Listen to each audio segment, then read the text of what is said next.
இந்த கோவில்பட்டியில பேசிட்டு இருக்கிறேன். அழகான அம்பாள் செண்பகவள்ளி தாயார், கனவிலும் மறக்க முடியாத ரூபம். அப்படி ஒரு பேர் அழகு. அது மாதிரி மீனாட்சி அந்த பேர் மாறும், ஊருக்கு பெயர் மாறிக்கும், அவ்வளவுதான். ஆனா அவள் கருணை ஒண்ணுதான். அது அபிராமி பட்டர் சொன்னார், அம்பாள் தான் நமக்கு என்ன தருவாளாம்? தனம் தருவாள், செல்வத்தை தருவாள்.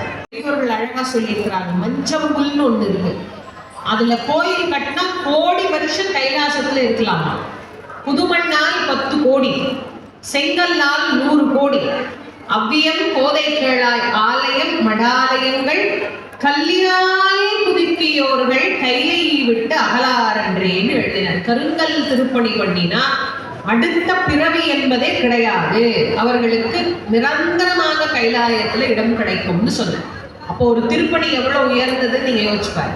அப்படி ரொம்ப சிரமப்பட்டு பல ஆண்டுகள், 10-12 ஆண்டுகள் முயற்சி செய்து ஒரு அழகான ஒரு சிவன் கோயில் ஒண்ணு அமைச்சிருக்கிறாங்க. அதிலேயும் சிவபெருமான் மீனாட்சி சுந்தரேஸ்வரராக இங்கே நமக்கு எழுந்தருளி அருள் புரிகின்றனர்.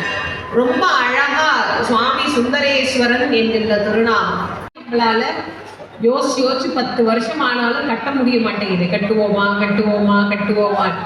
ஆனா ஒரு 10-12 ஆண்டுகள்ல ரொம்ப ரொம்ப அழகான ஒரு கருங்கல் திருப்பணி செய்து அருள்தரும் மீனாட்சி அம்பிகை சமேத சுந்தரேச சுவாமியினுடைய ஆலயத்தை கோவில்பட்டி நாடார் உறவின் முறை சங்கத்திற்கு பாத்தியப்பட்டு சீரோடும் சிறப்போடும் அமைத்திருக்கிறார்கள்.